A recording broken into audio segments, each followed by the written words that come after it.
Broadcasting live from the barracks of the Thousand on the plain of Ixalan. This is Tap Tap Concede. Welcome, everybody, to Tap Tap Concede. My name is Graham.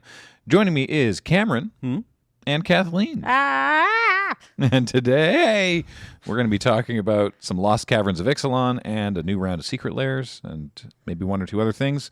But first, I want to remind you that this show is brought to you by Card Kingdom.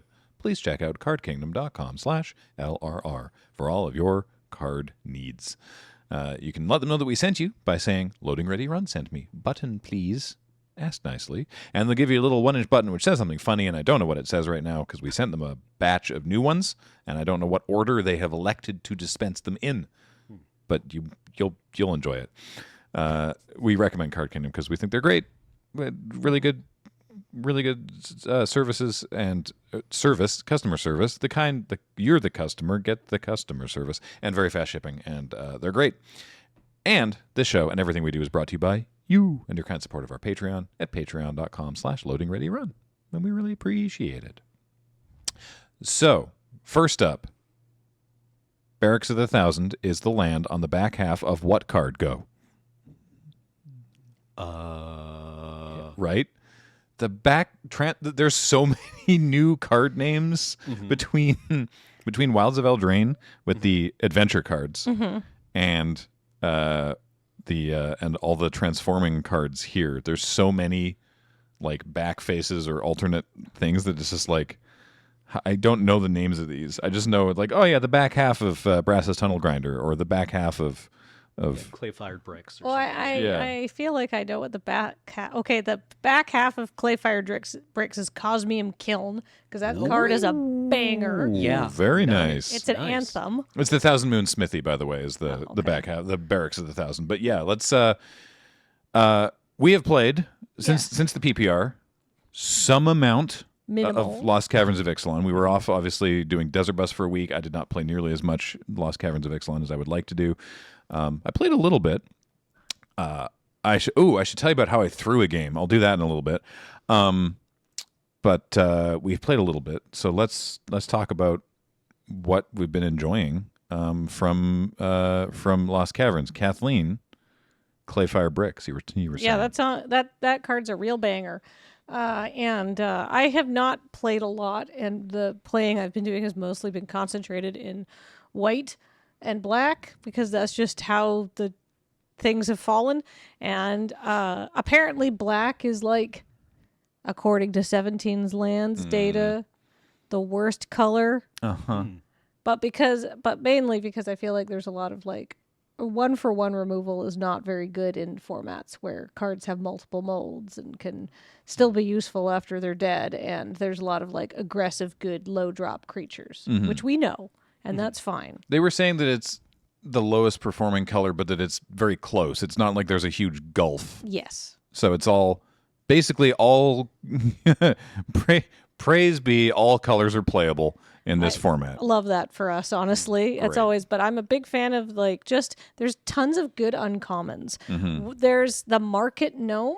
It's an 3/1, and when it dies, you gain a life and you draw a card. That's bananas. So you want to, and it's got food. It's basically, it's advertising food. It's to be eaten. But also it's really great if you craft it because it also, if you craft it, because sometimes you need those artifacts to craft, although there's quite a few artifacts in the set, then they also gain a life and you draw a card. It's just so much value and it blocks really well. I love this card. Interesting clause is that if it dies, you gain life and draw a card. And you gain life and draw a card if you exile it to activate a craft ability from the battlefield only. Yeah, well, because otherwise you double can dip on the you can't double dip on the gnome. But like it's so like say you're like desperate and you don't have any artifacts in your bin, crafting out of the bin is just such a game changer too. Yeah. Right? You can this is so good. And there's like a bunch of good white uncommons at 1-drop. There's also, it's called the Miner's Guidewing, I think. It's like a flyer with vigilance with white. Yeah, it's great. Look at that. Look at me remembering the names. Yeah, and when it dies, target creature you control explores. It's got even more text on it. It's so good. Yeah, I love that. Like from Merfolk of the Coral Trident to Miner's Guidewing. Yeah. Oh, this isn't even an uncommon. It's just a common. Yeah. It's like there's a lot of the Greedy Freebooter, which is a one drop black card, and when it dies, you scry 1 and you create a treasure token. So good. I think Gives you that artifact you need for crafting. I can't remember if I talked about this on, because it's now been several weeks since we recorded the post PPR episode, so I don't remember if I talked about this there or if I talked about it during the streamer event. But I feel like we are starting to see the changes to set design that R&D talked about that they are making in advance of play boosters coming out with the next set, in that this set especially feels like there are far more absolutely playable, like, cards you actively want, 1-drops to reduce to increase the amount of things you can do on turn 1. Because for many, many, many years, this game that's 30 years old seems to have this philosophy of, like, 1-drop stuff can't be powerful unless they're mythics, and then it's preposterous. And so you end up in a situation where it's like the first turn of any game of Magic is land go. And it feels like, especially with this set, at least in Limited, we are starting to see that design philosophy of the game does start on turn 1. That it's like there are 1-drop plays that are good and that you actively want to include in your deck. There's a 1/1 blue flyer that makes a map. Oaken Siren. Yeah. Oh wait, that's not Oaken Siren. The Oaken Siren does something different. What's the blue flyer that makes the map? Isn't there a 1 mana 1/1 in blue that makes a map, or am I conflating it with the 2 mana or the 3 mana 2/2? I think there's a 1 mana blue creature.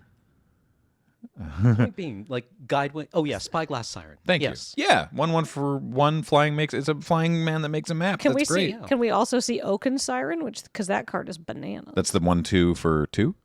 Yeah, is it 2 or is it a 1-drop? Like, it's still really good. Anyhow, there's Sorry, a lot of. yeah, you were saying. Oh no, it is 2. Okay, it's too powerful, but like.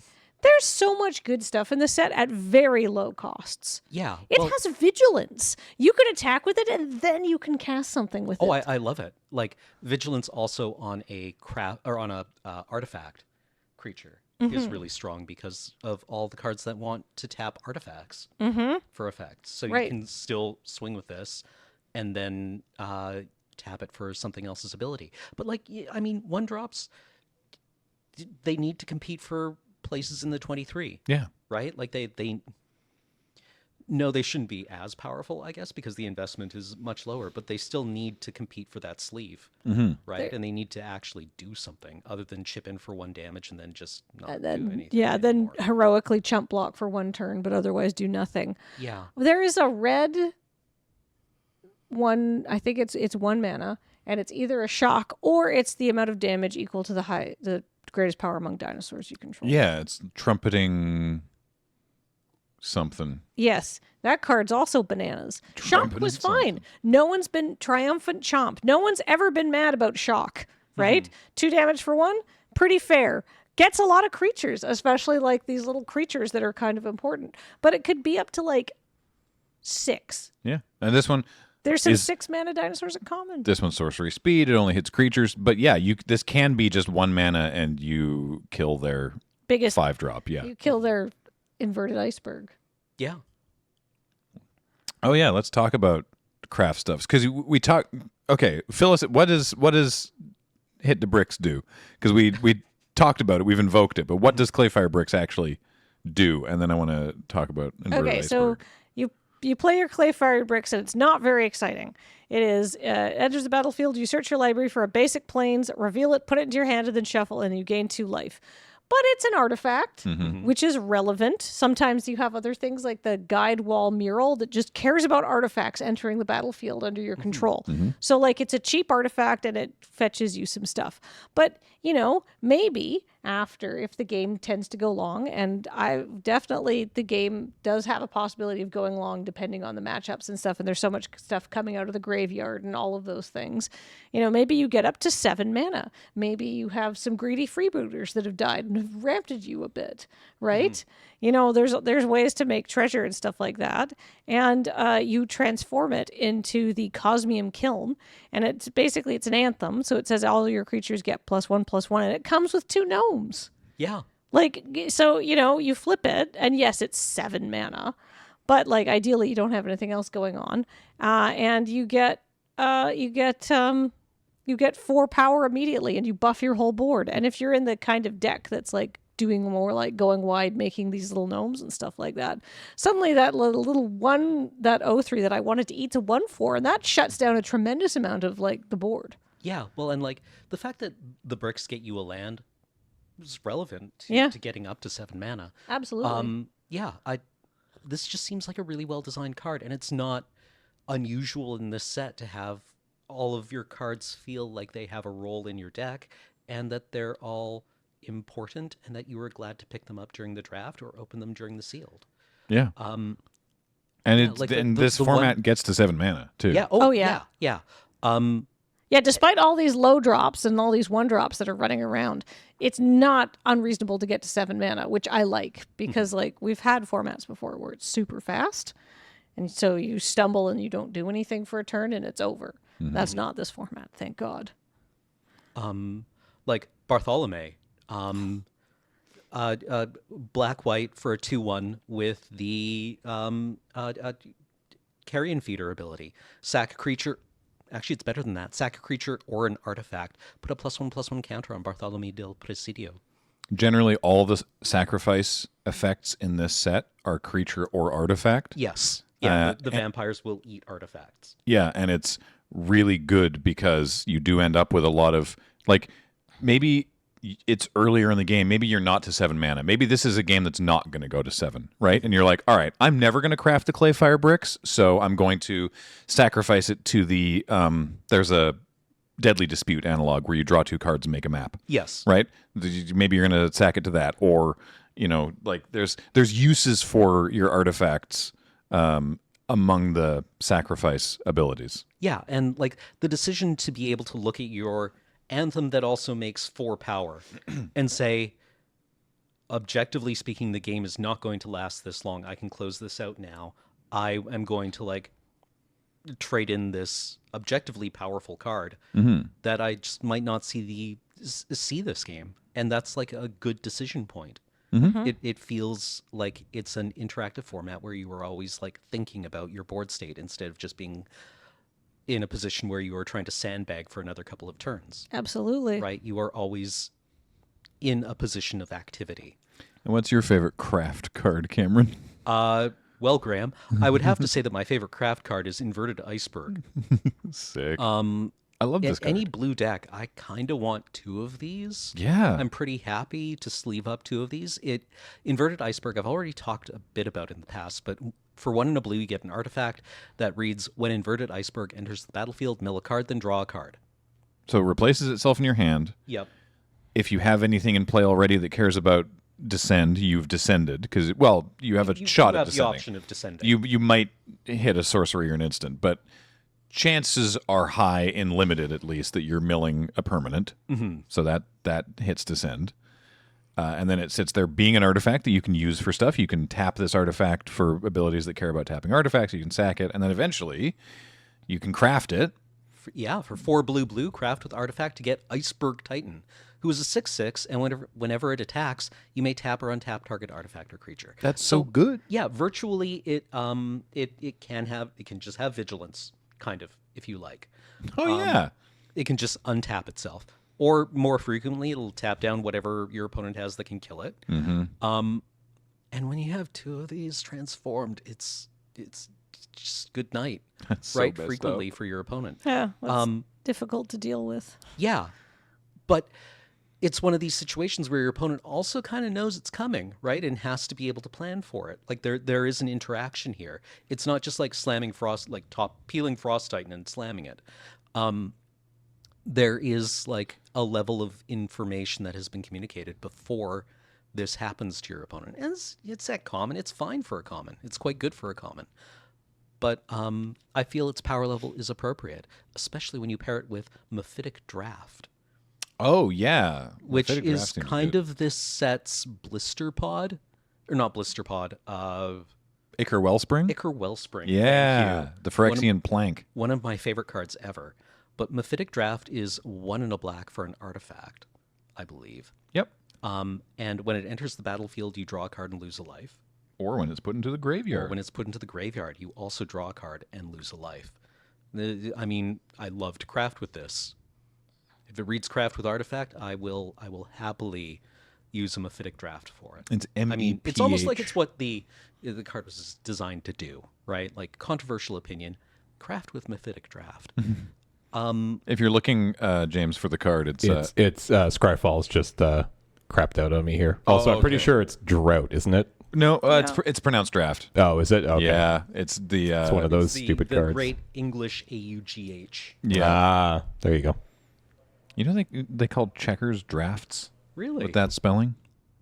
That's really particular. Yeah. What was the one that Beach did in Quirpline? The Lougheed Tough Slew Plow. Yes, the Yeah. Lougheed Tough Slew Plow. It's all spelled the same, but it's all pronounced differently. Yeah. Yes. So now, just to jump in front of a potential YouTube comment, if you use the draft to craft, you don't get the second ability because you right, it's exile exile. for crafting. Right, yes. Sorry. Or you don't get the my second bad, draw. yeah. No, it's fine. You can Yeah. craft with the draft. It you still just won't seems draw like- your second card. It still seems like a great thing to put in your deck and then turn it into something much better later because Yeah. you've already drawn a card, right, off Yeah, it. feels great. It cycles itself essentially. A card of the same casting cost that I am surprised to see having fiddled around with it being better than I thought it was going to be is Tithing Blade. Yes, that card is legit. Yeah. Yeah. It's a 1 and a black artifact. When it enters the battlefield, each opponent sacks a creature. Normally, what are these called in Magic? Edicts. Edicts, thank you. Wow.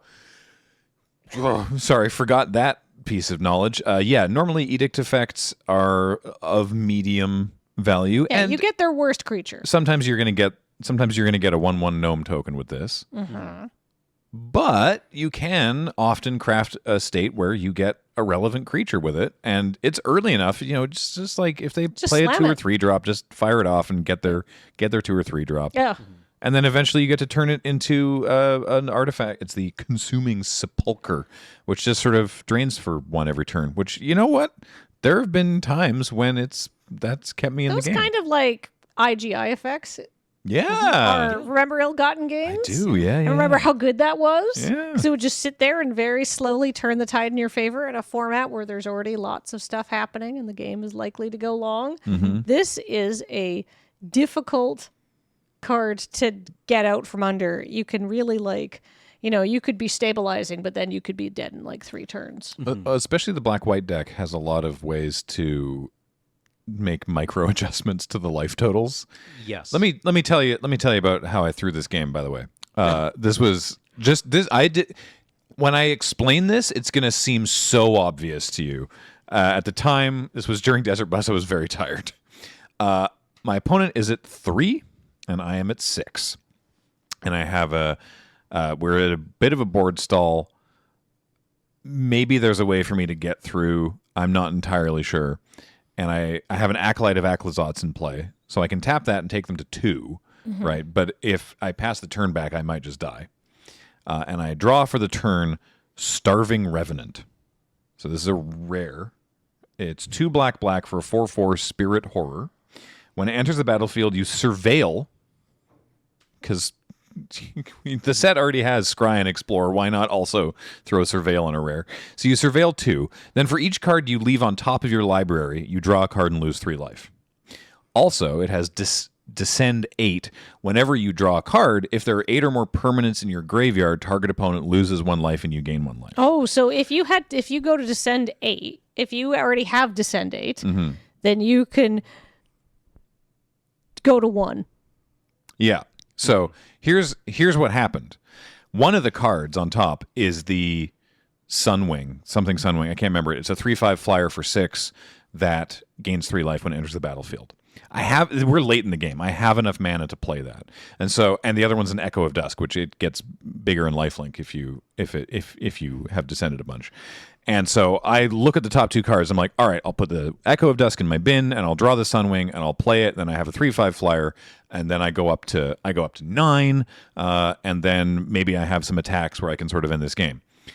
And then I'm like, wait a minute, I already have descend 8. I have 9 permanents in my graveyard, so I should leave both of these on top.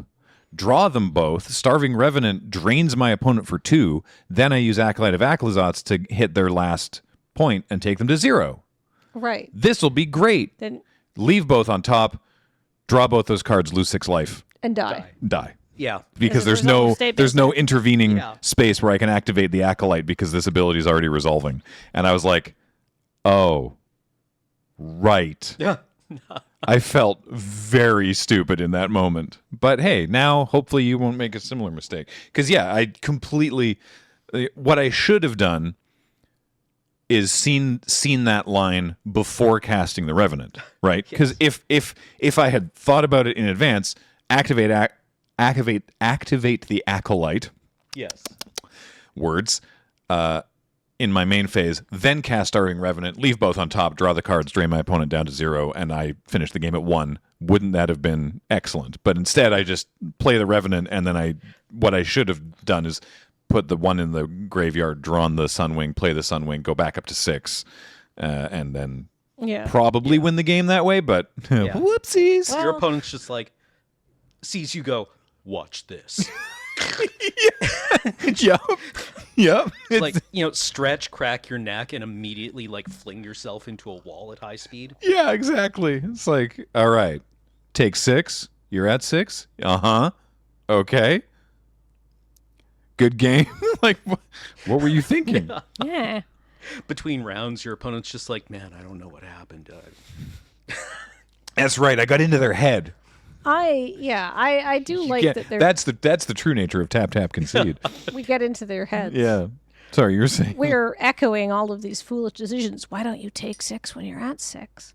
No, but I do like that there's a lot of small decision points in these games that feel important and impactful. It's not just like I'm trying to play big thing that kills thing, right? It's like, ooh, I can do this, and this is like a small thing, but it works nicely with this thing, right?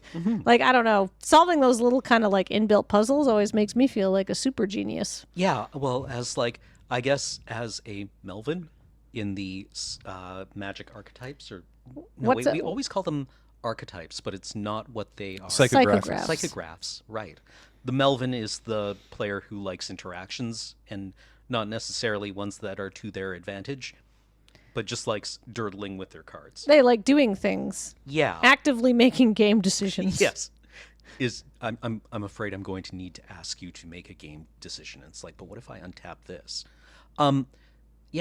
This format is great for me because I can just pilot around and twiddle knobs, and then eventually a Boros deck is going to punch me in the chest so hard I have a heart attack. But up until that point, I'm just having a great time.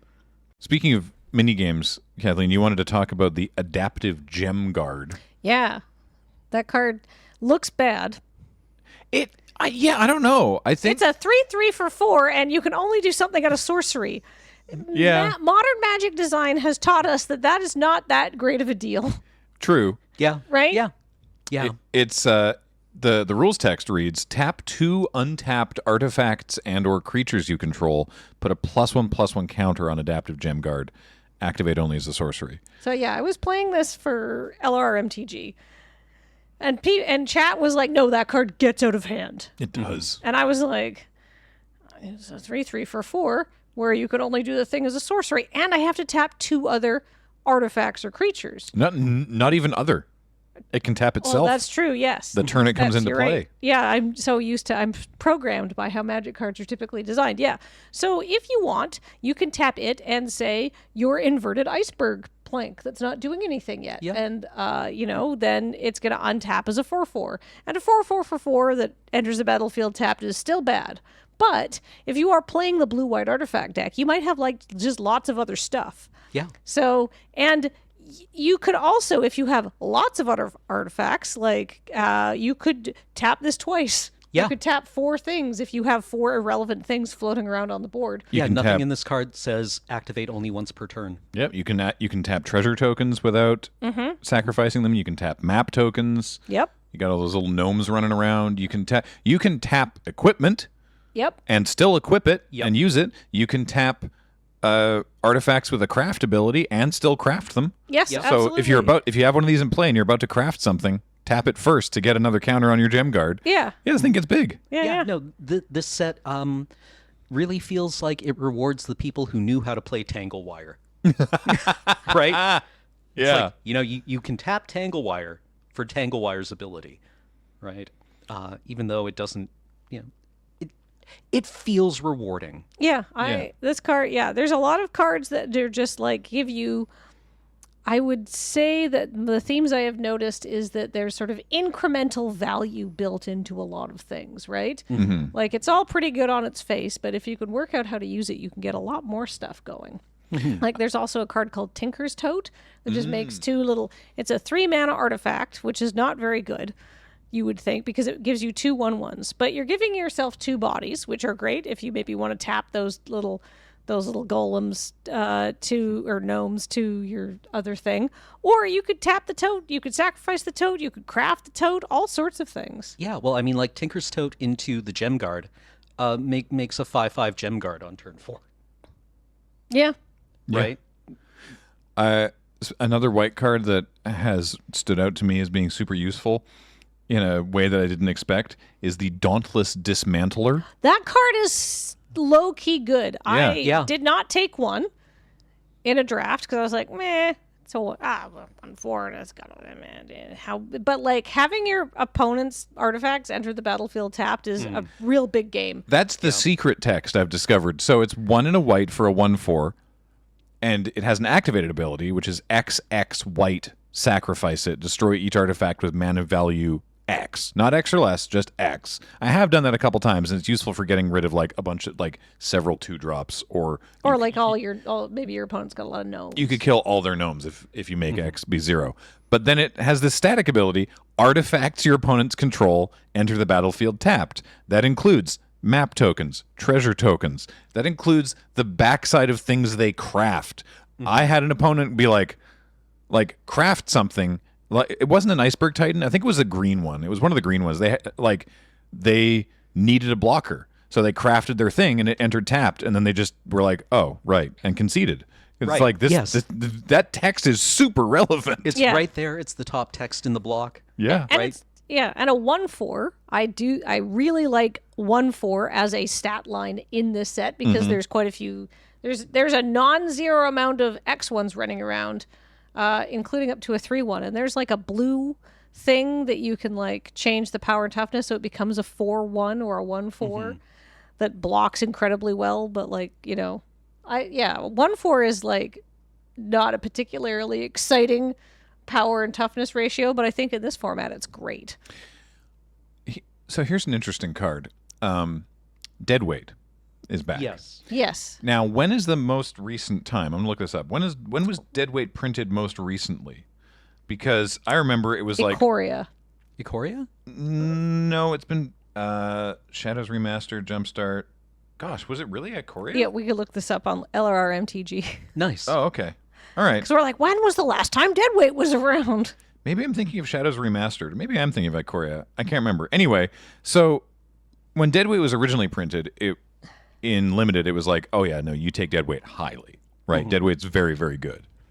And then the most recent time it was printed, It was like it was pretty meh. it was like, oh sweet, Deadweight's back, and then you take it highly, and you're like, oh But I mean, Ikoria was like, everything's huge, right? yeah, So, it was like this doesn't kill enough stuff. yeah, exactly. And so it's like, you're like, okay, Deadweight's back. Is this a set where Deadweight is good? Yes. Or is it a set where it's not? I think it's good. It is. I agree. Deadweight is good in this set. It puts a permanent in your graveyard. Exactly. It lets you descend. Also, it happens to kill a bunch of stuff. We talked about all those one drops earlier, right? Yeah. Like it actually, Deadweight, I think, is very useful in this format. It kills a bunch of stuff, and unlike a lot of other removal spells, puts a permanent into your yard, and that is so important in this format because it turns on a lot of other cards. Like this card is, I think, like any kind of enchantment based removal is pretty good. There's also the passivism effect. It's like 1 and a white that. Oh, and Deadweight and that pacifism are also good because unlike other removal spells, you can you can hold them and stuff like that. But like maybe you want to cast something, right? Or you want to get it out of the battlefield when you discover, right? Deadweight is something you can discover into and just get it, right? Which is kind of nice. Yeah. Another black enchantment that typically these are not great, but I think that Grasping Shadows is real good. So it's a 4-mana enchantment. Whenever a creature you control attacks alone, it gets Death Touch and Lifelink until end of turn. So this helps you gain some life back. They don't feel incentivized to block it because your creature has Death Touch, right? And then you put a dread counter on Grasping Shadows, and if there are 3 or more dread counters on it, you transform it into Shadow's Lair, which is a land, taps for black, and for black and tap and remove a dread counter, you draw a card and lose a life. So you get to pump up your life with your life linkers. Yeah, and gain a bunch of life and potentially make some trades. I don't know, but then also you get to draw an extra card for 3 turns. Mm-hmm. Good stuff. That's a very elegant design. Yeah. And it's a cave.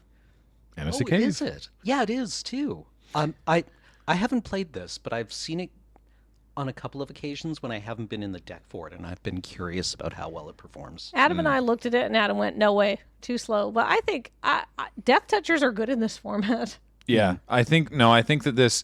So, I think this card is good. You mentioned it's a cave. I haven't tried this myself. I've watched Kenji try to draft this a couple times. You might be tempted to think that, like, land type deck. I recall the Gates deck from that Ravnica set. That was very powerful. I'll try to make the Caves deck work. I think the Caves deck is a trap.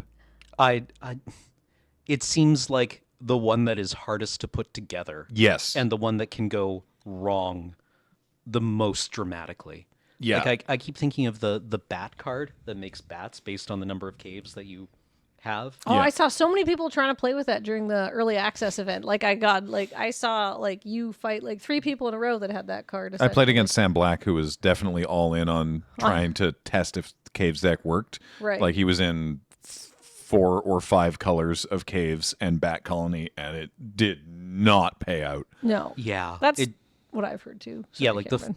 No, I was just going to say that the ceiling on the cave deck might be good, but the floor is real patchy. Well, it's subterranean. Yeah.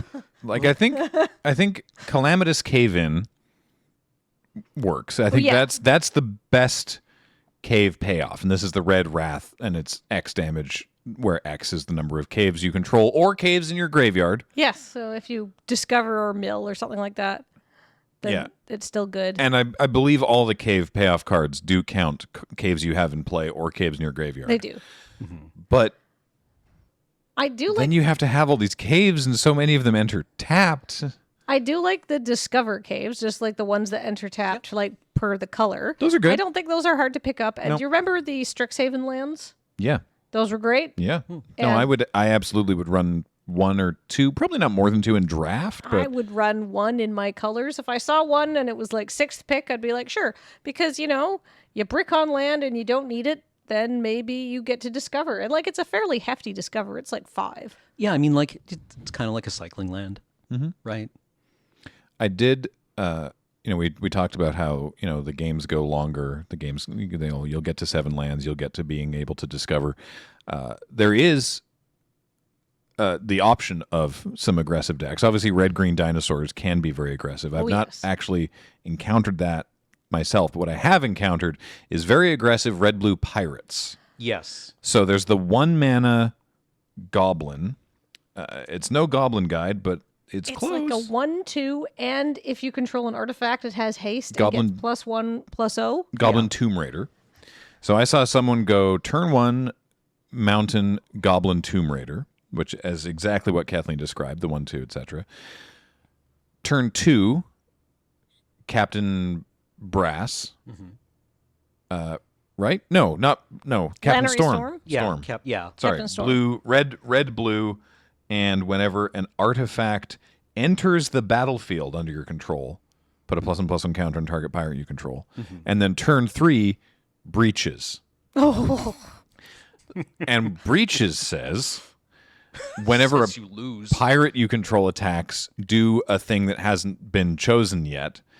Make a treasure token. Target creature can't block this turn or exile the top card of your library you may play at this turn. So that turn, play breaches, attack with both other creatures. Yeah. Make their blocker not block. Make a treasure token. Now the treasure token makes the goblin have 2 power. Captain Storm puts a +1/+1 counter on herself or the goblin. I don't remember what happened. In for 5. Next turn, you attack with all 3. You're making another treasure. You're putting another counter on something. You're making another creature not block. And now you have 3 mana and 2 treasures to cast whatever you exile from breach.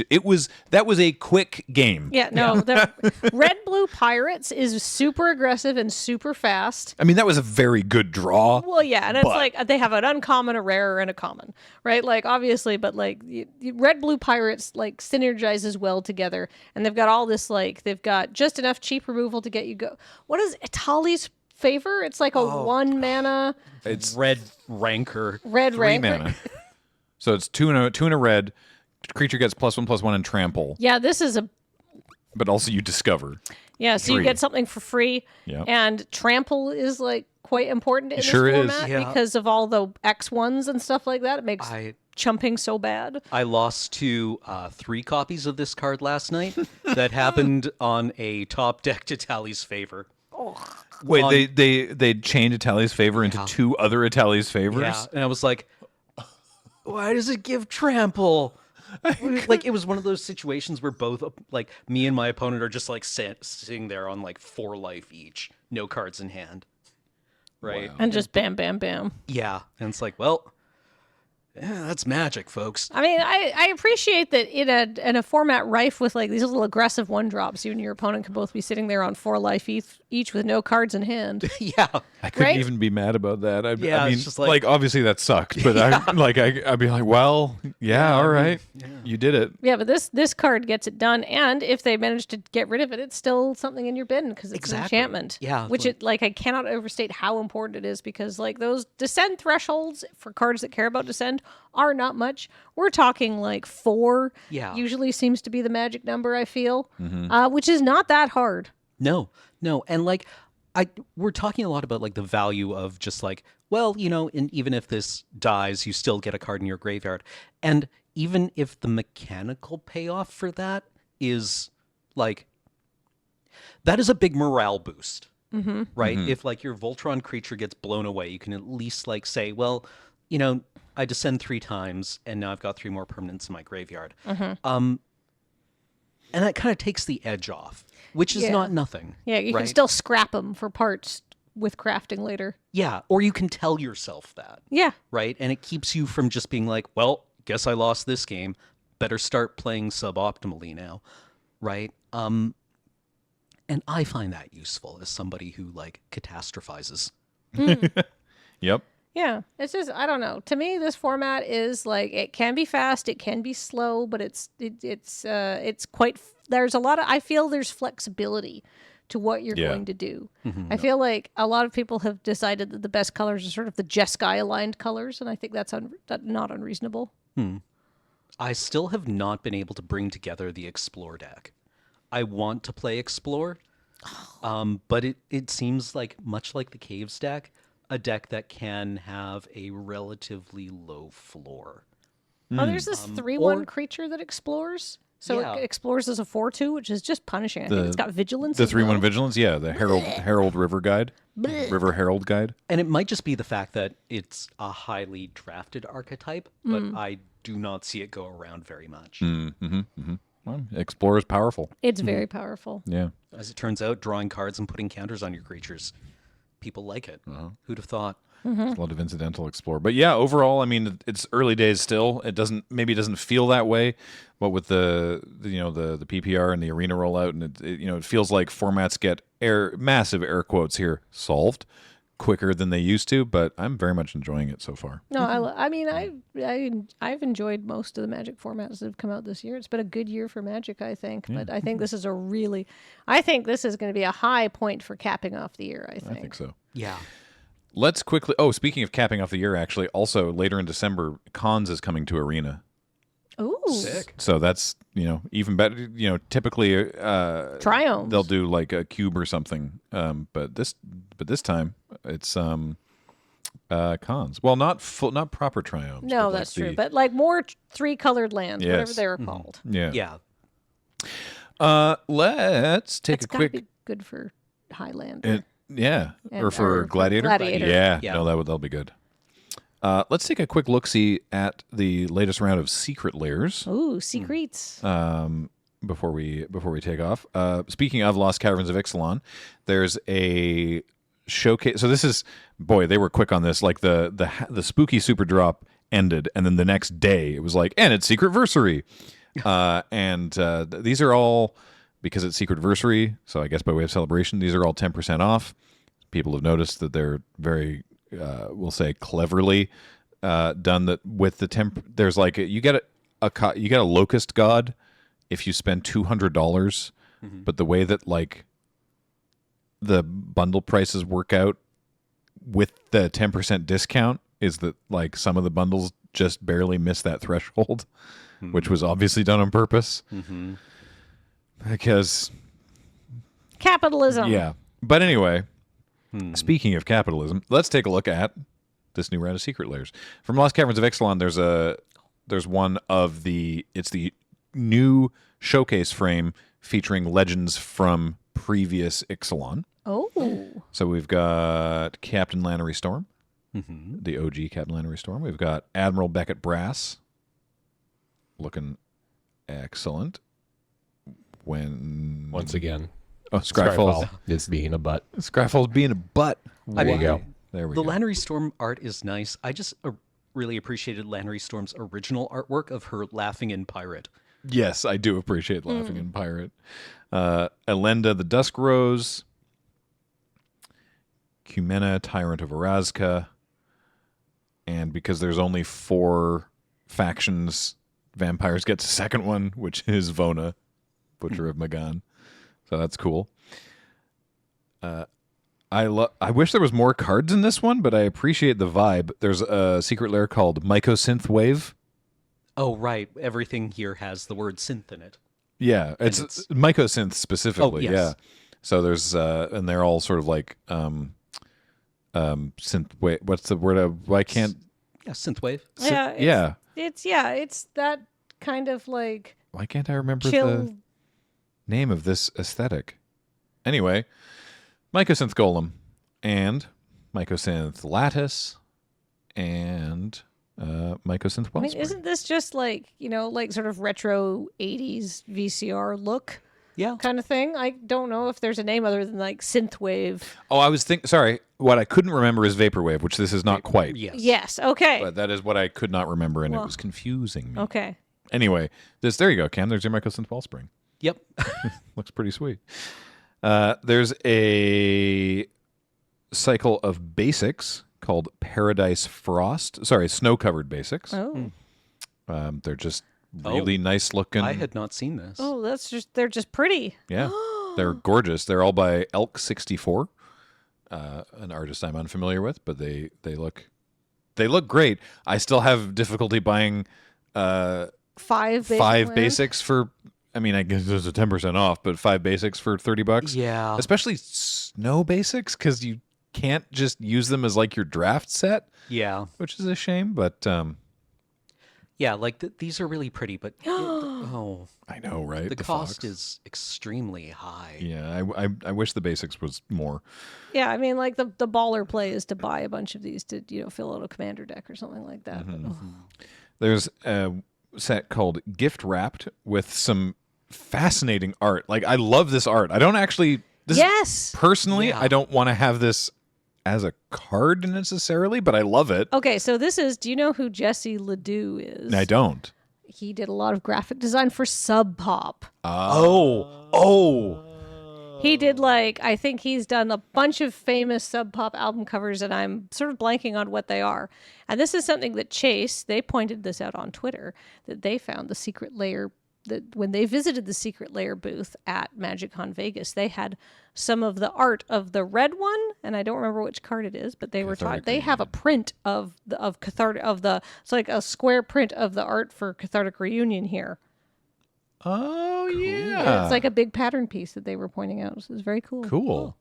So, yeah, these are reprints of Giver of Runes, Distant Melody, Cathartic Reunion, Moment's Peace, and Homeward Path. I love Jesse Ledoux's art style, and I love his work. I don't know if I love it on a card because it's very abstract, right? Like it's really cool. I like this person. I think I like this more as like something I would put on my wall and something I'd put in my deck. Does that make sense? Yeah. But I mean, these are all kind of cards with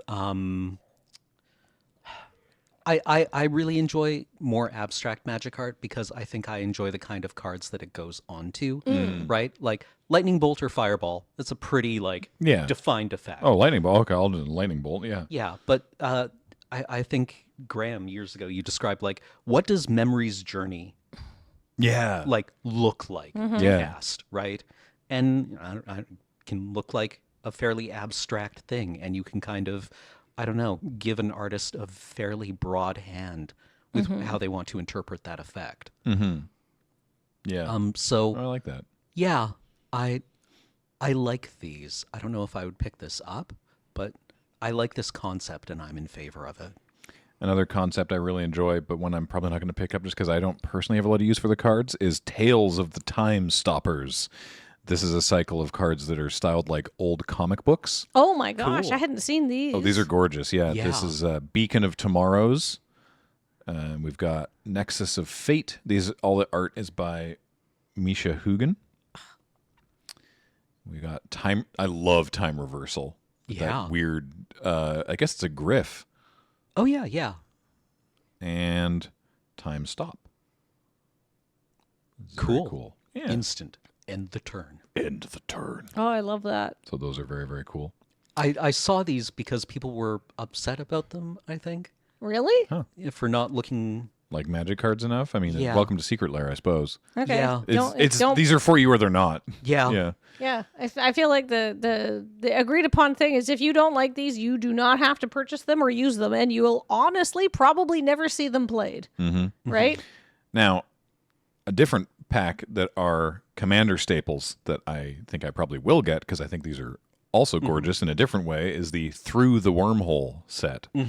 So Arcane Signet, very cool. These are all like sort of high science fiction, but like of a specific kind that I'm sure there's a style here that I can't necessarily describe offhand. But Lightning Greaves is very, very cool. I love sort of skating around the rings of a planet. Like it's awesome. Sol Ring, of course, because you gotta have Sol Ring, and it's literally a ring around a sun. Thought Vessel is terrific. I love the black hole through the helmet or reflected in the helmet. and Command Tower. Yeah, these are rad. Yeah, Like I think this is probably like a crowd pleaser, kind of Secret Lair, but this seems like the kind of thing that they would have avoided making because it seems like such an easy thing for people to decide to pick up, right? Yeah. It's like, well, I mean, like I could see you putting 2 of these cards in a Secret Lair and then 3 other ones that you're like, I don't feel strongly about these, but these are all good. yeah. These are all like Just auto Commander includes. staples. Yeah, Yeah, So- with great artwork yeah. You got the boots. and like this really unique feel to it. I'm not sure what kind of subgenre of science fiction it would be, but like the skeleton with the ring that's older than the universe reminds me a lot of like things that happen in the culture books. Yeah. There's a Tomb Raider collaboration, including a mechanically unique Lara Croft Tomb Raider. I'll read that out in a moment, but what that does mean is that eventually there will be a universes within version, because remember, they've said that they're not going to put mechanically unique cards only in Secret Lairs. Green, blue, red for a 3/4 human ranger with first strike and reach. And whenever Lara Croft attacks, exile up to one target legendary artifact or legendary land from a graveyard and put a discovery counter on it. You may play a card from exile with a discovery counter on it this turn. And also, raid. At the end of combat on your turn, if you attacked this turn, create a treasure token. So she wants to attack, and she finds you lost relics. Yes. Yeah, this is mechanically great. I saw people like saying, but we have a like raid on this seems forced. And Yeah. Tomb Raider. yeah, Tomb Raider. I think people were like, but it's only raid because, you know, she's a Tomb Raider. And it's like, well, you want people to interact. Yeah. Right? And Lara Croft goes out and does things. Yeah. She's not she's not sitting back. She wants to go into the red zone herself, Yeah. which is true to character. This feels like a very mechanically, a very good mechanical fit Yes. for the Yeah. card. Very good top-down design. Great. Kudos. The rest of the cards in the Secret Lair set are the cosmetic skin variant reprints. So we've got Heart of the Explorer, which is search for Azcanta, which flips into the Lost Valley, or Azcanta, the Sunken Ruin, obviously.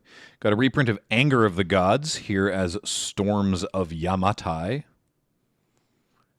We've got the Bow of Nylea, here as the Grim Whisper from the more recent games, where it's very bow-focused.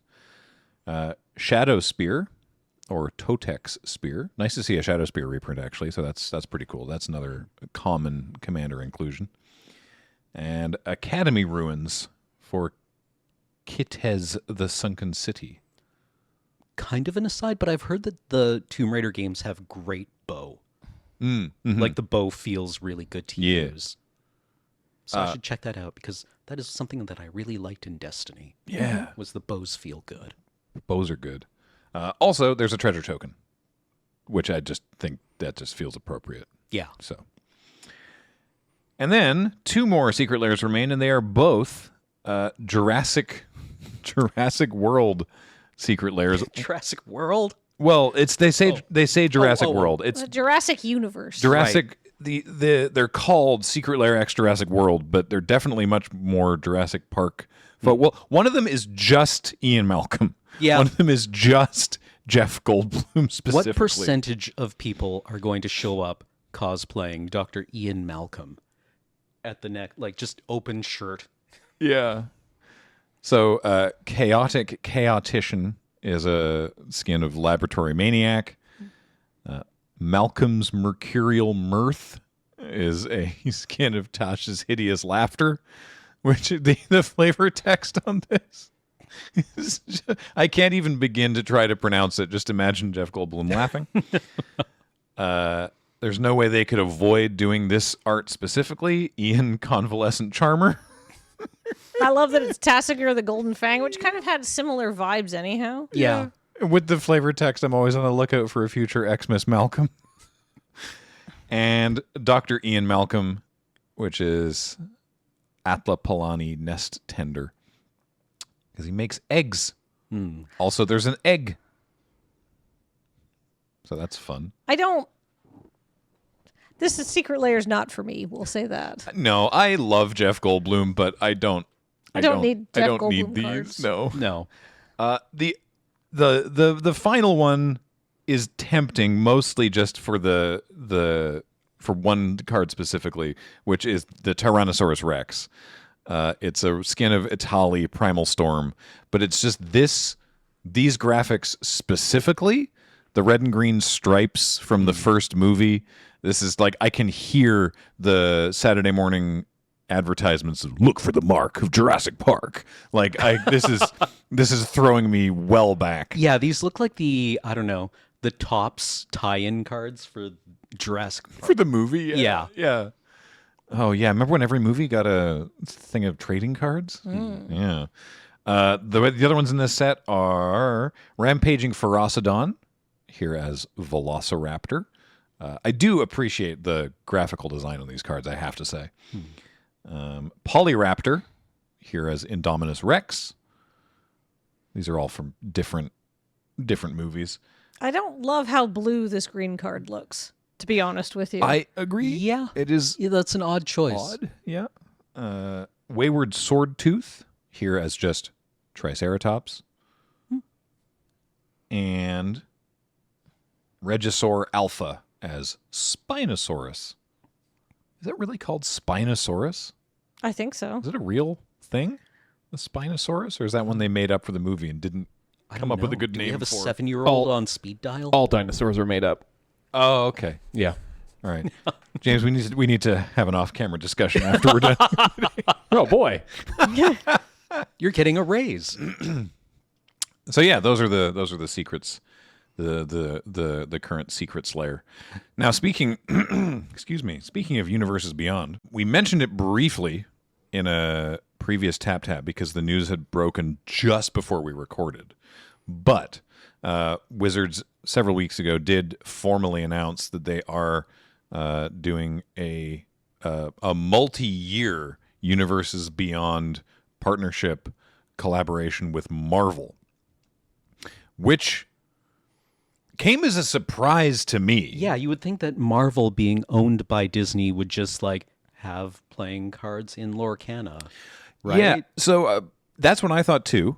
Apparently they have said firmly themselves prior that Lorcana is only Disney. Okay. And will be only Disney. Just but that core could Disney they could have IP? changed that at any time. But yes, apparently it's just Disney. I don't even know if that includes Pixar.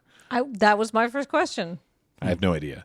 But also, as we gesture to the shelves, we've got Marvel Champions over there. We've got there are so many Marvel games. So it is surprising to see this, but it does this does put us further towards something that Cameron, I think you talked about, or I think it might have been we might have talked about it. I think Wheeler might have been involved in this conversation. I think it was on an episode of this podcast where it was just sort of this move towards Magic being like, all right, look, we are here standing atop the bodies of every other collectible card game. We have the best rule set. If you want to make a card game, use our rule set. Come to us, right? Because there are people that will probably buy the Marvel cards and potentially only play within the Marvel cards. And they're at that point, it is a Marvel card game that is using the Magic the Gathering rule set, right? And yeah, I don't know. They talked about how it was, what did they say in the press release? Multiple tentpole releases, which I guess means full sets. Yeah, that is what they said. Yeah. Sure, I guess. I don't know. Fill your boots. Yeah. Go for it. I like Marvel well enough. I certainly have enjoyed several of the more than several. That sounded needlessly crappy. I've enjoyed a lot of the MCU. And cool, I guess. I suppose I'm the target for this.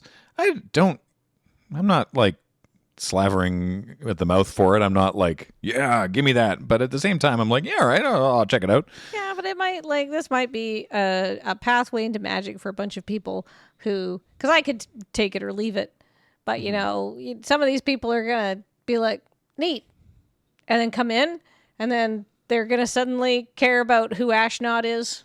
They're gonna pick up little Vorthoses. They're gonna. It's a pathway into the Magic the Gathering, and I think overall that's great for the health of the game and the community. So they're not really for me, but whatever. I don't begrudge anybody they are for. Yeah. Yeah. I got Warhammer 40K cards, and in the interest of being intellectually honest or consistent, then yeah, Marvel cards are fine. Yeah, they don't hurt me in any kind of way. Yeah. Yeah. So, I mean, the thing is, it's been weeks since that announcement, and that's still all we know, is that they're doing stuff. There's going to be multiple sets. I guess, there's a concern that focus or effort or time will be put into those instead of traditional or original Magic planes. I hope not. I hope not too. I don't think they will. I think actually Mark Rosewater has said, in the way that he does, and that this is data that they have that we don't, is like it would be. I can't remember if he worded it that it is to the benefit of the game to continue making original things, or it would be to the detriment of the game to stop doing original things. I can't remember if he was coming at it from the positive or the negative, but the point being, I don't think they're going to stop doing magic. No. I mean, it's just foolish not to develop the IP that you own. Yeah, That's very true. That's a really good point. I would be staggered if if the storytelling within Magic and the world building stopped at any point, right? Like they bring on people who do this professionally, Yeah. right? Like it seems to be one of the passions in that building is caring about these characters and these worlds. Mm-hmm. So I totally agree. I would be extremely surprised to find out that was even a concern. Mm-hmm. So, yeah, I don't know. We can talk more about it when we know more about it, but right now we know everything that you know, which is that there's going to be some sets of Marvel stuff, and whether or not, I mean, what's going to be weird is that it's almost definitely like Marvel and not the Marvel Cinematic Universe. So you're not going to get You're gonna get maybe in a Secret Lair, but like you're not going to get Robert Downey Jr. on a Magic card. No, Probably. you'll get some deep cuts. Not without the a la licensing Marvel rights. Snap. Oh yeah, exactly. Well, also Snap exists. That's the other thing that I was like, oh yeah, right, they have this. So it's going to be weird. It's like you can play Marvel Snap, or you can play, maybe does this come to Arena? Probably not, right? Actually, that's a good point. These cards probably don't come to Arena I hope not, because of honestly. digital, like competition. Licensing Who or- knows? Who knows? I'm not actually going to speculate. Yeah, that's except not our to job. say I don't really feel any way about it, frankly, at the moment. Yeah. I don't know. James, you like Marvel stuff? Do you care? Not really. No, I'm not gonna lie. I don't know. This feels like a point. I feel like we're coming to the point where everybody who complains that there's way too much Magic, I feel like this might be getting close to where people are like, yeah, this might actually be too much, because like it's supposed to be like Final Fantasy and Marvel in the same year. Both oh wow. In 2025, which seemed, well, I mean, that's We had Warhammer and Doctor Who this year. but like we're Those talking were two Commander sets. Yeah, we're talking two Warhammer full was 2 years sets. That's true. Oh. Warhammer was 2 years I don't know. Or a year ago? Yeah. Time. It does seem like a lot. On top of, because we know next year, because they've announced it's, we don't know the order, but it's like Murders, Bloomborough, the Thunder Junction. Thunder Junction, the scary one, the horror one, whatever it's called. Oh, the house, the Yeah. whatever it is. Yeah. The plane of the house, or the plane of leaves. Yes, the House of Leaves plane, which is honestly a great idea, and I'm really excited for yeah, it. even it's- though I can't remember what it's called, but it sounds good. So there's still a full slate of like normal ass magic. And like new ideas in Magic, and honestly kind of creative ones. Yeah. Right? And then also Fallout and Assassin's Creed something and is Final Fantasy 2025? Yeah, they push it Final a full Fantasy, year? Yeah, Final Fantasy is 2025. I think we should do. We should have an episode in the near future where we all come up with our ideal release for a year, like for any year, right? Like just come into this episode with an idea of what you actually want to see released every year and like consistently. And I'd be curious to see what kind of crossover we have and More Jumpstart. Yeah. That's me. All right. Well, that's going to do it for this week on Tap Tap Concede. Lots to chew on there. Thanks, everybody, for joining us. I want to remind you all, of course, that this show is brought to you by Card Kingdom. Please check out cardkingdom.com/LRR. Say we said hi. Yeah. And Get a button Yeah. and tell them how much you like us. And also this show and everything we do here is brought to you by you and your kind support of our Patreon at patreon.com/loadingreadyrun. Or if you're watching on YouTube, you can leave us a couple bucks there. Why not? Please follow the channel regardless. Until next time, I have been Graham, joined by Cameron, Kathleen. Just put some weeping Foley in here. James is on tech. Heather gets these online. Thank you all so much for listening. We'll talk to you next time. Bye, everybody.